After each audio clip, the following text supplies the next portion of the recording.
সরকারি কল্যাণ প্রকল্পের নানা সুযোগ সুবিধা সানন্দে গ্রহণ করার আর্জি জানানো হলো আজ বিশালগড়ের নারী মঙ্গল সিআরসি সভাঘরে আয়োজিত একটি সরকারি কর্মসূচিতে অংশ নিয়ে এই আর্জি রাখলেন বিধায়ক সুশান্ত দেব।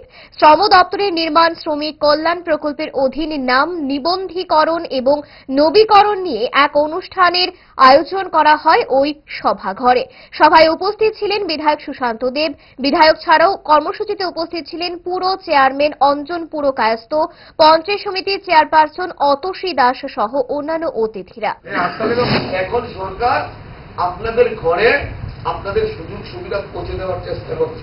সরকার দায়িত্ব নিচ্ছে কিভাবে নির্মাণ শ্রমিকের মেয়ের বিয়ে হবে। এক মেয়ে না, দু মেয়ে পর্যন্ত দায়িত্ব নেবে।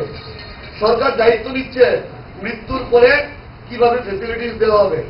সরকার দায়িত্ব নিচ্ছে আপনাদের ঘরে যদি কেউ প্রেগনেন্ট থাকে কিভাবে সেই শুভ কাজে আপনাদেরকে সাহায্য করতে পারে। আরো বিভিন্ন ভাবে সরকার 60 বছরের ঊর্ধ্বে উঠে গেলে প্রতি মাসে 1000 টাকা করে আপনাদেরকে ভাতা প্রদান করা হবে।